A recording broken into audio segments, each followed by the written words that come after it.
Merhabalar. Bugün yani 22 Haziran Pazartesi günü İngiltere Başbakanı Keir Starmer başbakanlıktan istifa etti.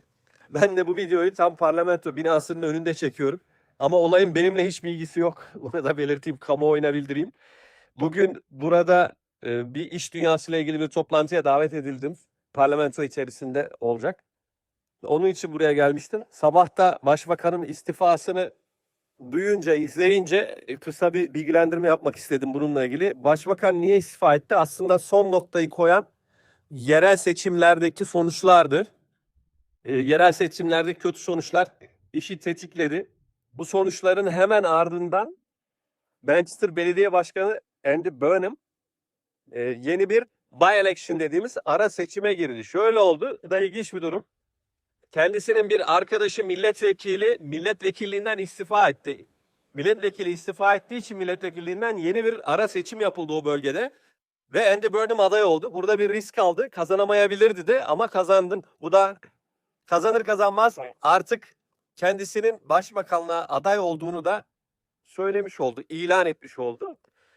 Bu süreç nasıl başladı? Bu süreçte iki tane ana etken var diyebiliriz aslında.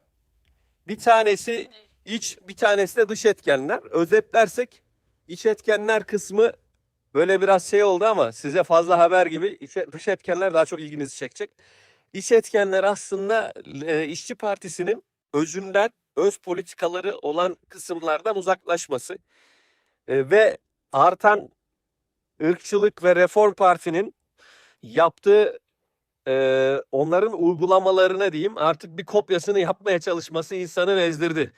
Yani işçi partisi olmaktan çıkmaya başlamıştı. Bir diğeri de dış etken diyelim.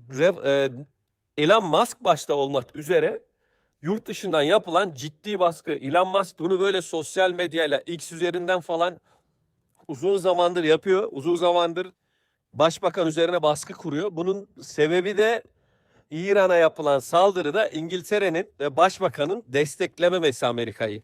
Üstlerini açmaması ve açıkça bu savaşta tarafsız kalmayı tercih etmesi Keir Starmer'ı başbakanlığından etti. İşin enteresan bir tarafı da Keir Starmer'ın eşinin bir Yahudi olması ve bayağı ciddi de böyle dindar bir Yahudi olması ama kendisini başbakanlıktan etmeye engel olamadı. Şimdi ne olacak? Andy Burnham bugün ben de tam trende denk geldik yani onunla değil de aynı istasyona benimle aynı saatlerde gelmiş. Ciddi bir kalabalık bekliyordu onu.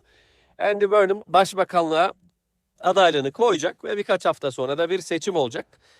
Mevcut başbakan yani geçici başbakan diyelim artık şu anda Keir Starmer da desteğini esirgemeyeceğini söyledi. Bu bizim için ne ifade ediyor? Burada yaşayan insanlar, burada yaşayan Türkler için bir değişim. Bu değişimden faydalanmamız lazım.